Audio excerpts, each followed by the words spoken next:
Hello friends, আসসালামু আলাইকুম। Welcome back to my channel. আমি সিনথিয়া রহমান মাইক বলছি। আশা করি সবাই ভালো আছেন। আমি অনেক ভালো। তো আজকে আমি কুলি পিঠা বানাবো, তো ভাবলাম আপনাদের সাথে একটু শেয়ার করি।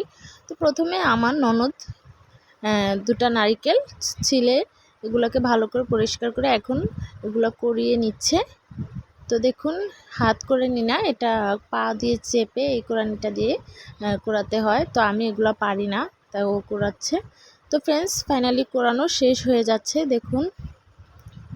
তো কোরানোর পর এগুলাকে আমি এখন চিনি দিয়ে তারপরে একটা পুর বানাবো।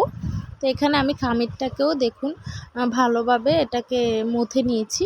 তো পুর বানানোর জন্য এখানে দিয়ে দিয়েছি আমি নারকেল, চিনি পরিমাণ মতো দিয়েছি, দারচিনি, এলাচ, তেজপাতা দিয়ে এগুলাকে এখন ভালো করে জাল করে নিচ্ছি যতক্ষণ পর্যন্ত ব্রাউন কালার না হচ্ছে ততক্ষণ পর্যন্ত।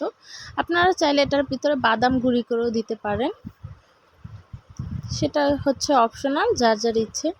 এখানে চাল ভাজা গুঁড়ি করেও অনেকে দেয়, তো আমি ওগুলো কিছুই দেইনি। তো ফ্রেন্ডস, আমার শাশুড়ি মা রুটিটাকে বেলে এখন দেখুন কত সুন্দর একটা ডিজাইন করে দিচ্ছে।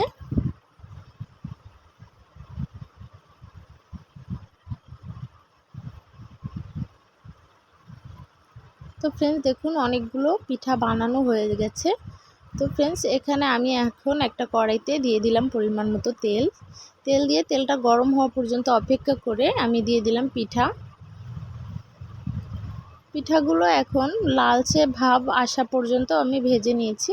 ফ্রেন্ডস, ফাইনালি আমার পিঠাগুলো ভাজা কমপ্লিট হয়েছে। কেমন হয়েছে অবশ্যই জানাবেন। আর এটা আমি বানিয়েছি চাউলের গুঁড়ি দিয়ে, আপনারা চাইলে আটা বা ময়দা দিয়েও বানাতে পারেন। আল্লাহ হাফেজ।